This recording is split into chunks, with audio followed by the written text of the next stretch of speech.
and it worked. Okay? Okay? Bald-headed ass.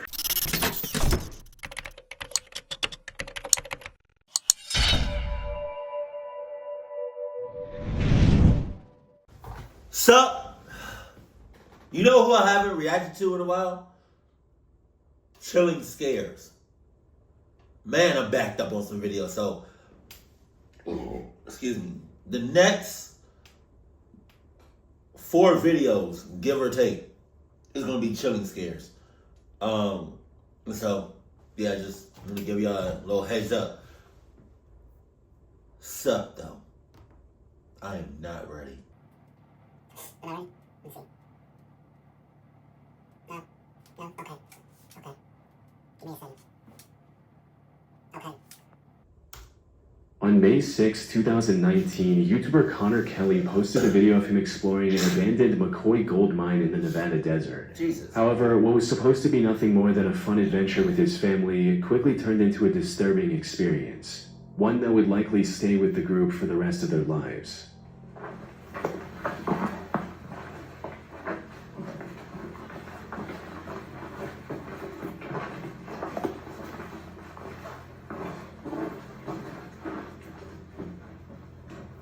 The sound will bring down loose rocks by talking?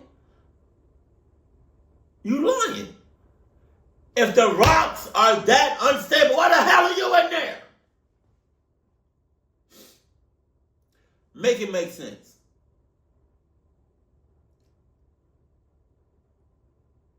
Like, hold on. Show this mine start. Go back. No, go back. Lives. I'm not gonna lie. The sound of them walking, is they can probably talk way softer than them walking. The sound of them walking through that shit is loud as hell. Who are you talking about?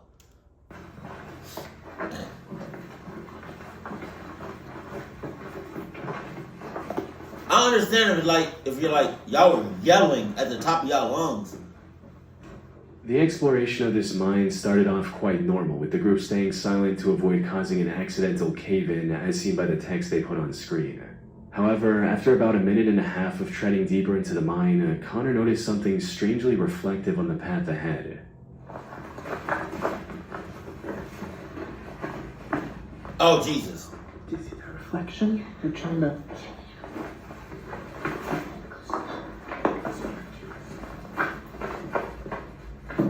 Oh. Oh, okay.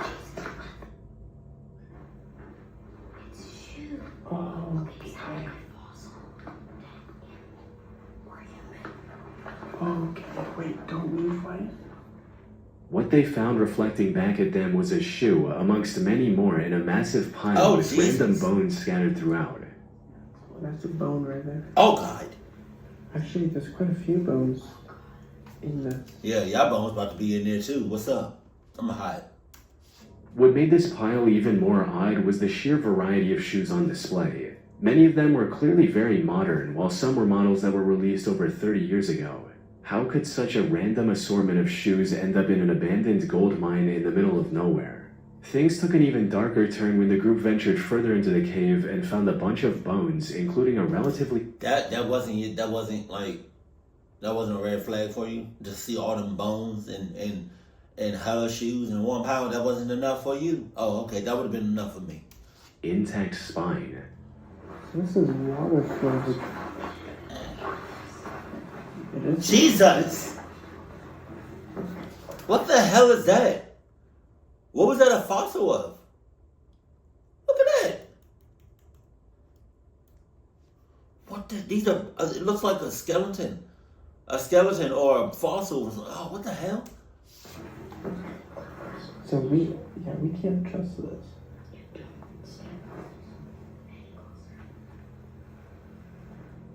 By this point, the group was growing increasingly unsettled by these disturbing discoveries, prompting them to leave the cave as quickly as possible. And that's where the original video ends, without any explanation or resolution. Connor didn't provide any more information in the video's description or in the comments. He posted 4 more videos after this, but none of these videos included any updates on the disturbing encounter either. So, what's going on here?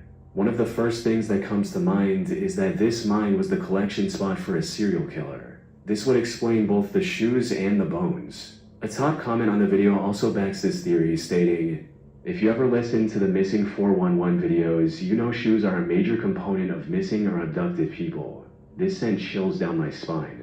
Which is true. A statistical analysis of the Missing 411 data shows that over 15% of the cases involve absent shoes. However, this theory isn't entirely likely.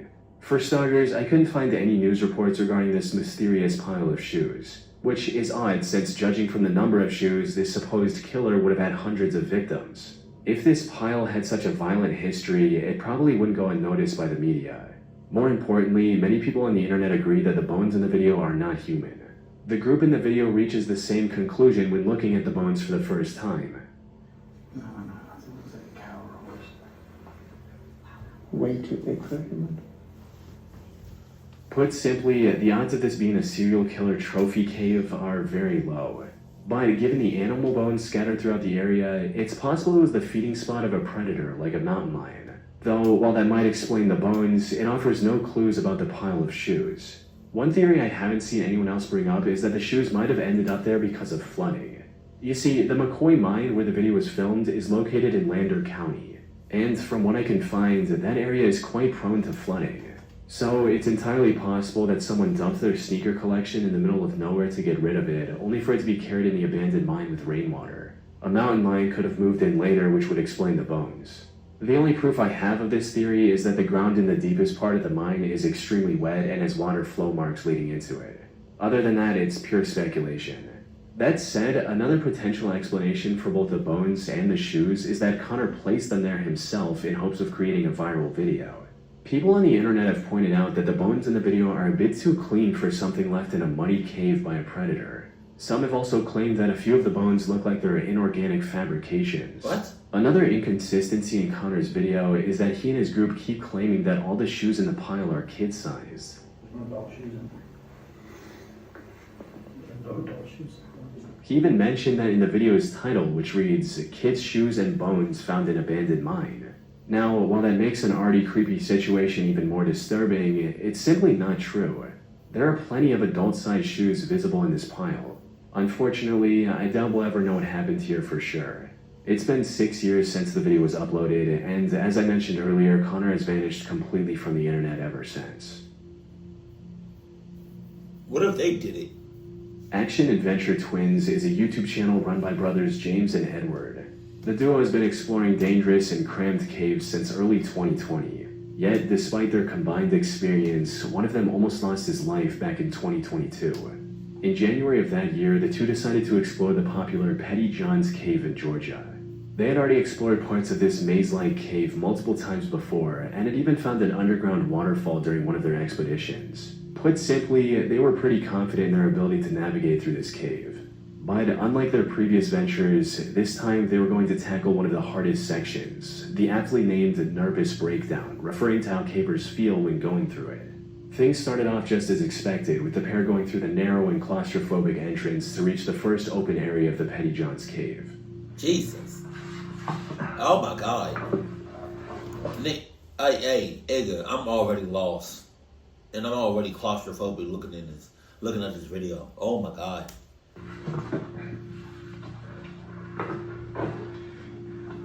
Jesus. Whoa, entrance room.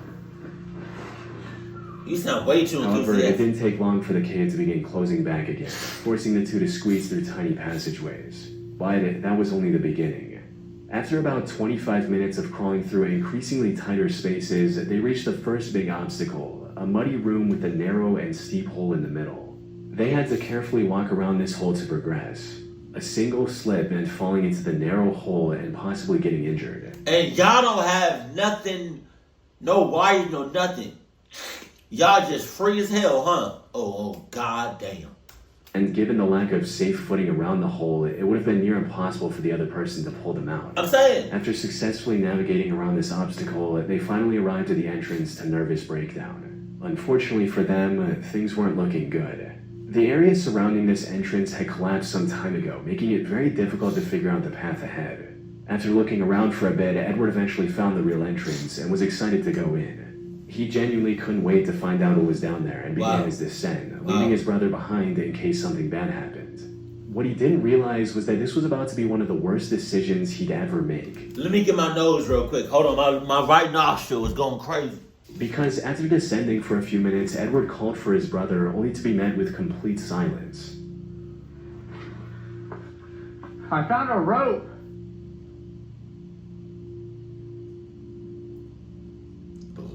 Club. Huh. Oh, I don't hear James anymore. Yo, I'm lost. Uh-oh. In other words, Edward was now lost in an unknown section of the cave without any means of contact It looks like you were lost. His brother. At first, he tried to stay calm and continued his descent, hoping to find James before long.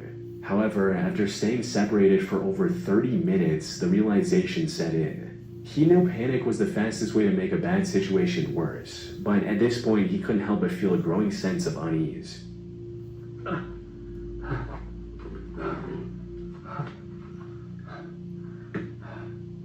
James! Where the hell are you? James! Man, it's like it's rocks on every which way of you, man. Jesus. There's rocks all over you, around you, man. I don't even know. You're...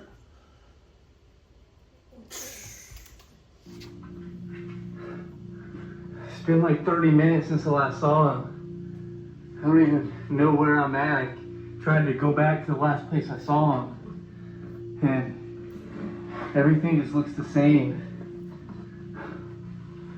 It's just a jumble maze. Jesus. We should have never split up. At least,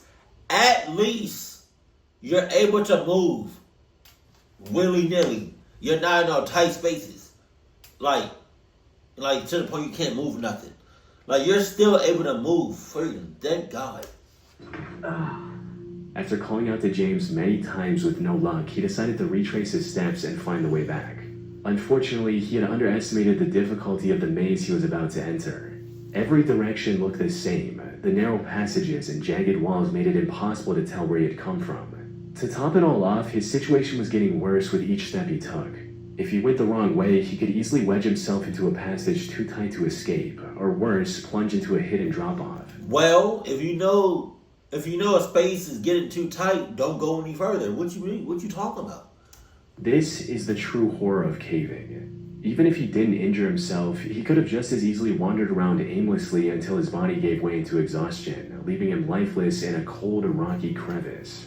The footage of him excitedly dropping into the nervous breakdown entrance would have ended with the camera recording his descent into confusion, fear, and eventually silence. Fortunately, that wasn't the end of his story. After going in loops for a while, Edward spotted a single piece of tape he saw on his way down. Oh. The tape. Yeah. Okay, this tape looks familiar. Oh, yeah. This has got to be the way. Oh, that's another thing. Just like being in the woods, hiking, why not leave colorful tape so you can find your way back out?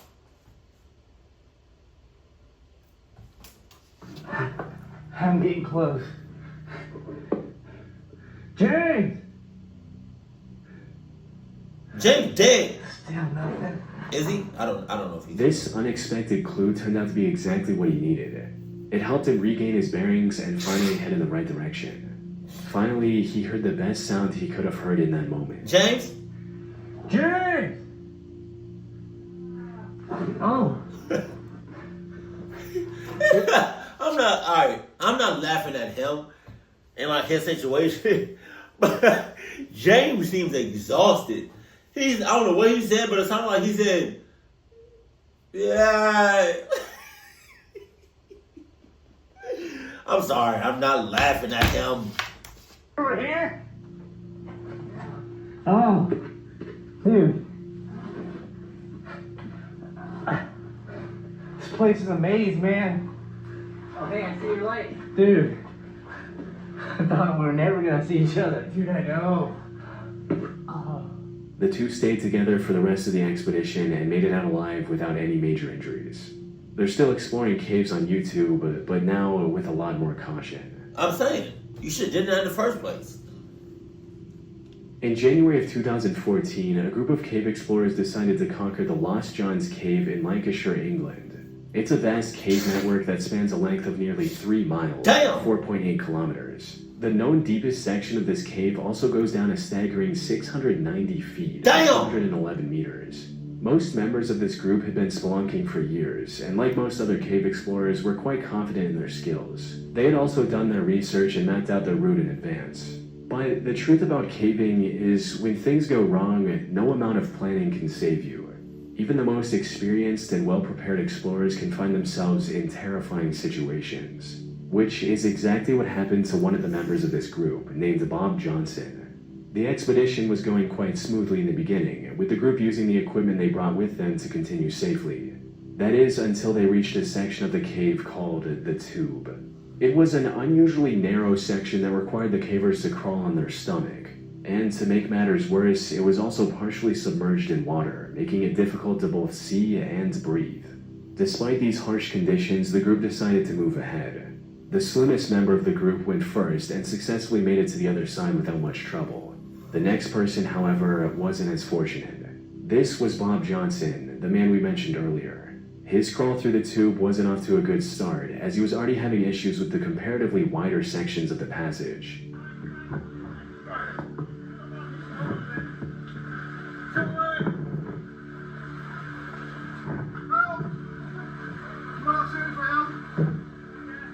He then somehow managed to reach the tightest part of this treacherous section, but that's where his luck ran out.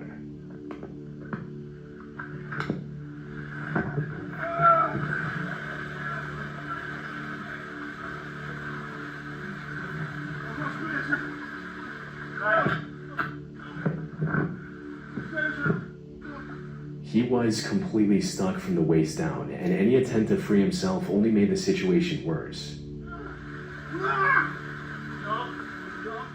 Now, being stuck in a narrow cave like this is extremely stressful on its own. The walls close in on you, and every movement feels like it's pushing you further into the tight space. Panic sets in as you realize just how little room you have to maneuver, and with each failed attempt to free yourself, the fear intensifies. But as if the confined space wasn't enough to make his heart race, Bob now had to contend with something far more terrifying: the rapidly flowing water. Water makes any caving venture 10 times worse. In a dry cave, even if you're stuck, you still have time to think and plan your escape. But when water starts to rise, the situation shifts from bad to life-threatening. The feeling of water creeping up around you in an already claustrophobic space is a nightmare on its own. The real danger with water, however, is that you have mere minutes before drowning becomes a very real possibility. Bob knew this possibility all too well. He gave his all to free himself. Unfortunately, the water was quickly filling up his suit, making it even more difficult to squeeze through. Damn. But when the situation seemed hopeless, one of the members had an idea that ended up saving Bob's life. Instead of pushing forward, the members behind him tried pulling him back, and it worked. Okay? Okay? Bald-headed ass. Okay? Bob was finally free, though his troubles weren't over. He later revealed in a comment that him and the two members who pulled him back had crawled for another 3 hours to get out of the cave from a different exit. This incident also left him traumatized to the point where he can't even watch this video without becoming anxious.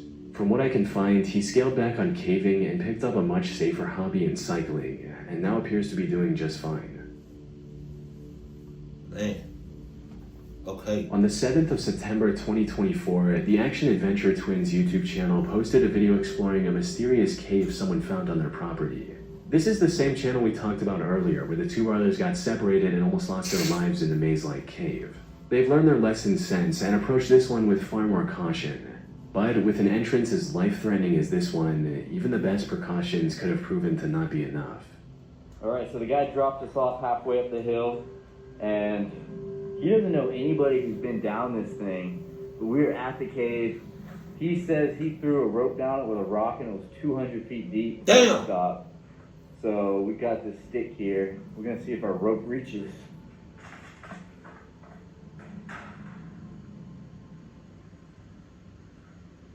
It's still, oh, you were right, it kept going. This alone is enough to terrify most people, with one person stating, "This channel has given me a new fear about walking in the woods. The fact that you could just slip and fall down a hole like that is insane. Now anytime I go anywhere, I wonder how many massive voids are right below my feet that I could fall into at any moment." But that didn't deter Edward and James. They quickly secured their rope to a nearby tree and began descending into the steep cliff. Oh my God. What they found inside was nothing short of breathtaking. That tiny opening gave way to a vast chasm. Oh my God.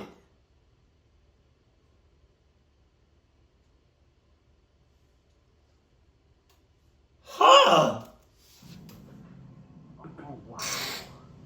No, that's This is a insane. big one, man.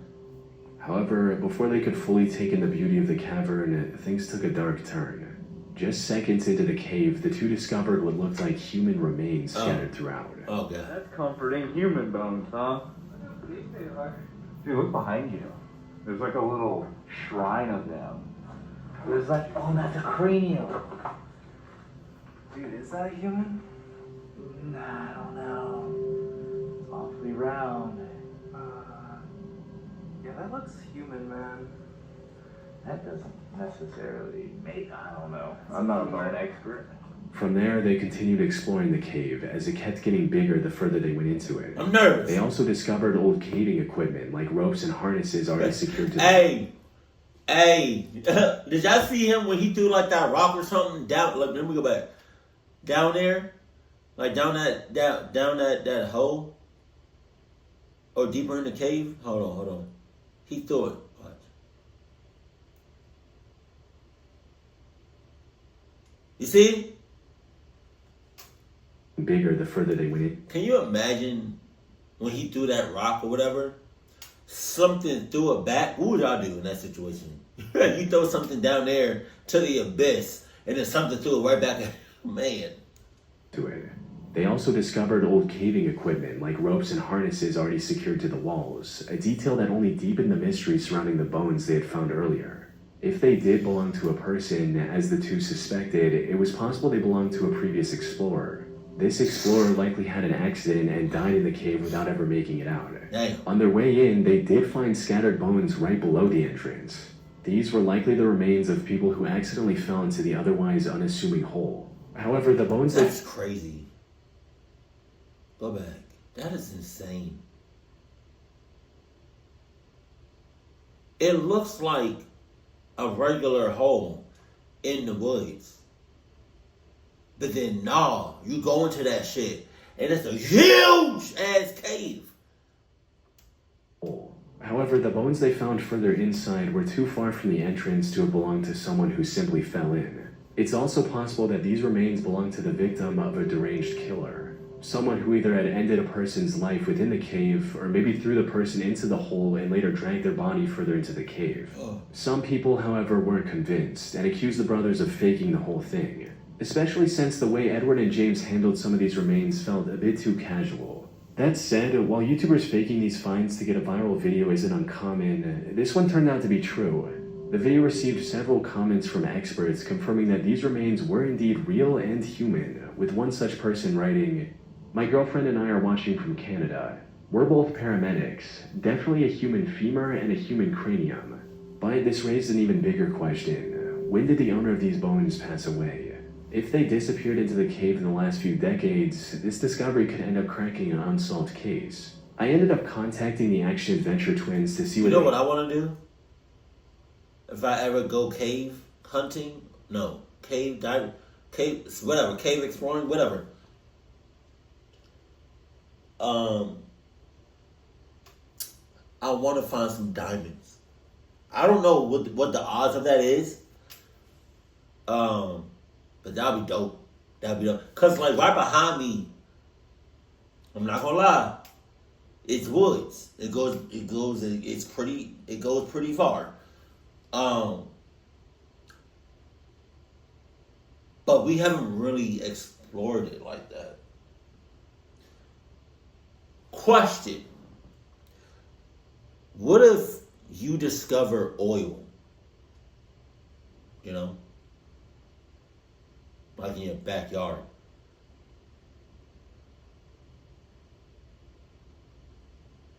Could you make some money off of that? I'm just to say, or if they had made any police reports afterwards. We ended up contacting the authorities about the bones. They were determined to be human, and were apparently a Native American that either slipped and fell into the pit cave, or was thrown in there after death, and are 2,000 years old. Jesus. While this did rule out the possibility that these bones belonged to someone more recent, the despair of whoever ended up in that cave alone 2,000 years ago is just as impossible to ignore. They likely fell into the cave, somehow survived the fall, and ended up starving to death while looking for a way out. The fact that nobody covered up that hole. On October 28, 2004, 50-year-old Australian airline pilot and scuba diver David John Shaw broke the world record for the deepest successful dive in history. And you got it, my brother. You got it. You got it. As far as the world records go, going in the ocean, you got it.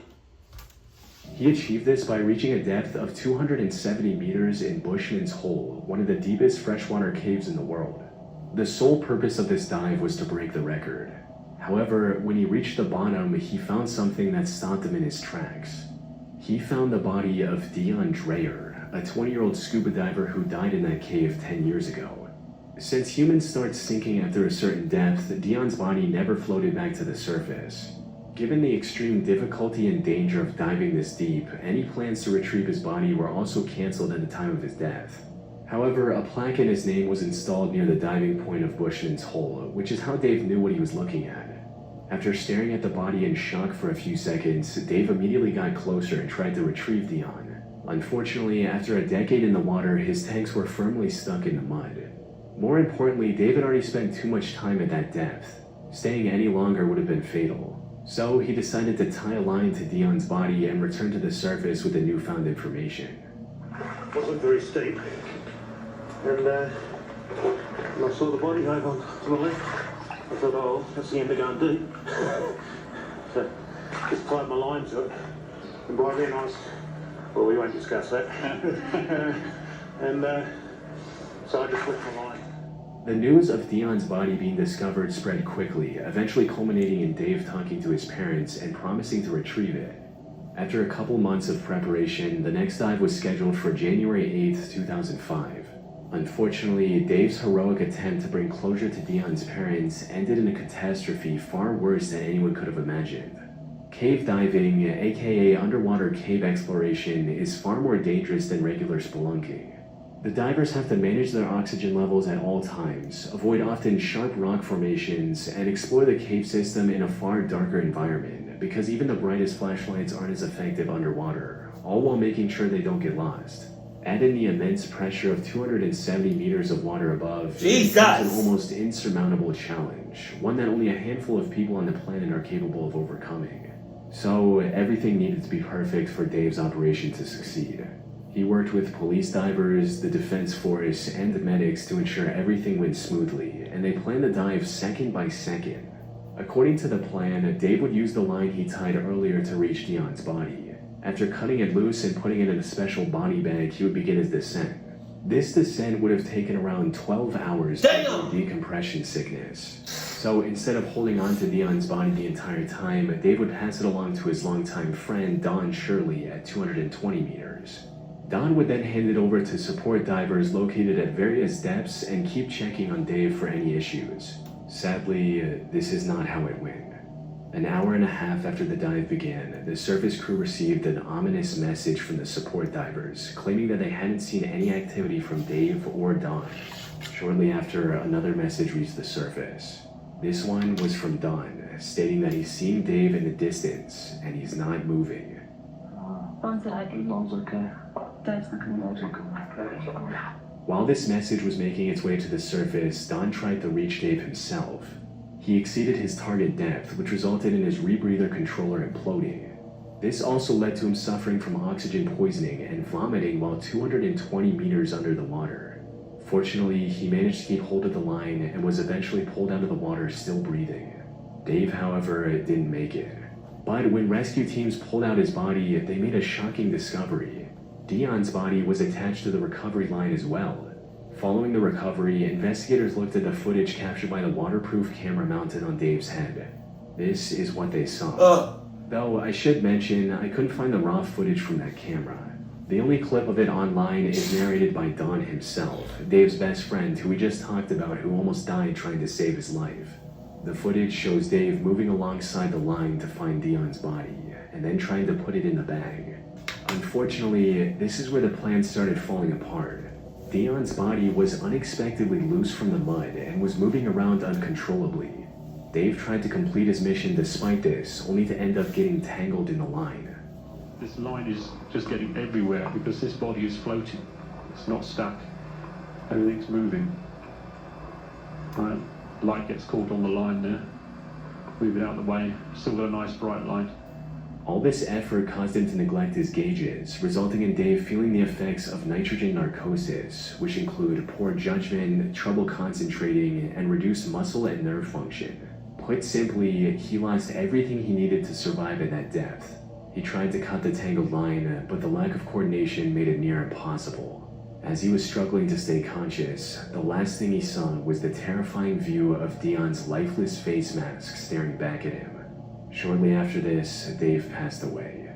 The only silver lining was that the tangled line kept Dion's body close to Dave, allowing him to successfully complete his mission by recovering the body, only at the cost of his own life. Man.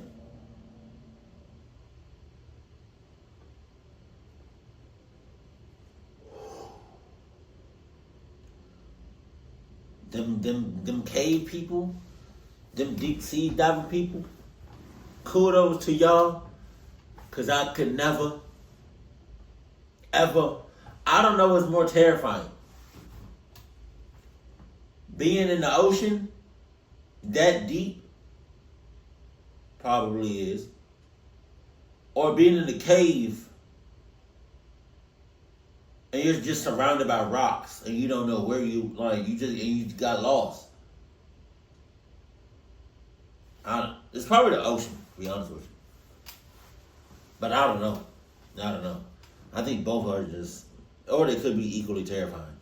But for people that be cave diving and deep diving in the ocean and big bodies of water, you got it. Keep it cool, keep it classy, and I love you. Stay happy, my family.